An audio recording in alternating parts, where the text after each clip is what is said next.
সবার কপাল মিঠা হতা হয়, এই কথাটা সত্যি আমি বিশ্বাস করি মন থেকে। কারণ আমি গত 8 মাস ধরে যে দিনটার অপেক্ষায় ছিলাম, যে দিনটাকে আমি দেখতে চেয়েছিলাম, সেই দিনটা ফাইনালি আমি দেখতে পেলাম। অনেক দিন আগে থেকে আমার একটা ইচ্ছে ছিল যে আমার পরিবারের যতজন বড় সদস্যরা আছে সবার পোর্ট্রেট এঁকে আমি সবাইকে গিফট করব একটা স্মৃতি হিসাবে।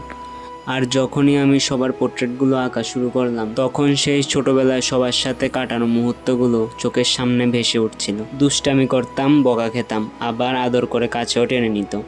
সেই দিনগুলো ছিল অন্যরকম। এখন যদি ছোটবেলার গল্পগুলো বলতে শুরু করি তাহলে এটা আর শর্ট ভিডিও থাকবে না, এটা একটা সিরিজ হয়ে যাবে। তাই এখন ছোটবেলার গল্পগুলো আর বলছি না। যাই হোক, আমি সবচেয়ে বেশি এক্সাইটেড ছিলাম সবার ফেস এক্সপ্রেশনটা দেখার জন্য, যে সবাই কতটুকু খুশি হয়, আর সবার মুখের হাসিটা দেখার জন্যই আমার এত কিছু করা। পোর্ট্রেটগুলো সবগুলোই করা কমপ্লিট হয়ে গেছে। এখন আমি বেরিয়ে পড়লাম আগরতলা যাওয়ার উদ্দেশ্যে। আমি কলেজ থেকে বাড়ি ফেরার পথেই ফ্রেম দোকানে যাই এবং ফ্রেম দোকানে গিয়ে আমি সবগুলো ছবি দিয়ে দিই ফ্রেম করানোর জন্য। টোটাল আমি 10টা ছবি ফ্রেম করাতে দিয়েছিলাম। আমি আজ পর্যন্ত যতগুলো ছবি ফ্রেম করিয়েছি সবগুলো ছবি আমি এই দোকান থেকে ফ্রেম করিয়ে নিয়েছি। যাই হোক, আমি দাদাকে সবগুলো ছবি দিয়ে বুঝিয়ে দিলাম যে কিভাবে কি করতে হবে। ছবিগুলো রেডি হতে 2 দিন সময় লাগবে বলেছিল। তারপর ফ্রেমের দোকান থেকে বেরিয়ে আমি চলে গেলাম জগন্নাথ বাড়িতে। আর ওই সময় চলছিল জগন্নাথ দেবের চন্দন যাত্রা, আর চলছিল এখানে রাধা কৃষ্ণের নৌকা বিহার উৎসব। তারপর 2 দিন পর চলে গেলাম ফ্রেমের দোকানে ছবিগুলো আনার জন্য। ছবিগুলো দেখার জন্য অনেক এক্সাইটেড ছিলাম যে ছবিগুলো বাঁধানোর পর কেমন জানি দেখতে লাগছিল।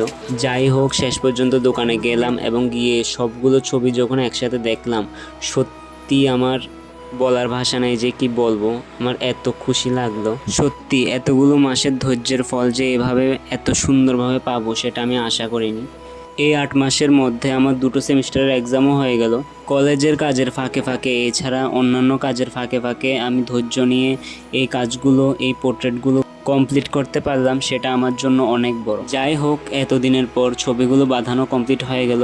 এখন আমার মনের মধ্যে একটাই কৌতূহল যে কখন আমি সবাইকে গিফটগুলো দেবো আর সবার এক্সপ্রেশনগুলো দেখব, আর সেটাই হবে আমার জন্য সবার রিটার্ন গিফট। একটা ভিডিওর মাধ্যমে তো সবকিছু দেখানো সম্ভব হবে না। নেক্সট ভিডিওতে দেখাবো গিফটগুলো পেয়ে সবার এক্সপ্রেশনটা কেমন ছিল। ছবিগুলো অনেক ভারী ছিল। দেখা হবে আবার নেক্সট ভিডিওতে। বাই।